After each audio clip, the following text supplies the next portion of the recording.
Kapuso, pila ka nasunugan sa Bacolod City nagbiya sa evacuation center bangod sa kagutok. Klase naman sa eskwelahan nga ilang ginatiniraan apektado. Yaring balita.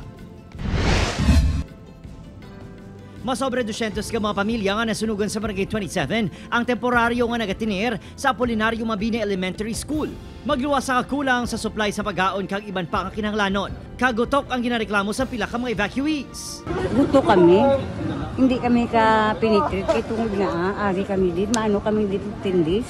Huwag kami pangitanan, masalig lang kami sa syudad. Kami salig lang kami sa Ginoo, nga makabangon liwat eh.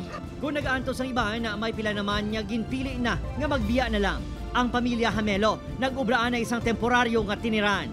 Kainit ko patama, ang mga bata hindi ito yung kagwanta. Kaya ginimo ko na lang, nagbalik lang kami di sa amon nga linya. Kagin atok-asupa na lang namon, diri na lang kami ya.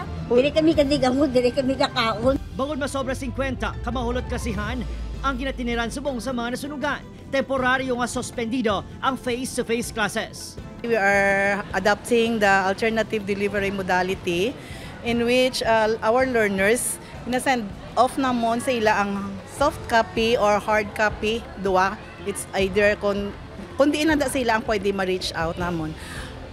Early this morning, may ari di mga parents na nagkadto to get the hard copy of their learning activity sheets. Wala, off kami anay subong. Samtang, ginkumpirma sa Bacolod City LGU nga ginapanagiyahan sa national government ang masobra 7,000 square meters nga duta nga ginatindugan sa masobra 200 ka mga pamalay nga nasunog. Datala na nga hikuton sa LGU mga papeles agud makapadala sa request nga magahinyo sa gobyerno nga itugyan ang duta sa syudad agud makabalik pa ang mga nasunugan. Opo, Karinal Casillo, Adrian Bretos, 1 Western Visayas.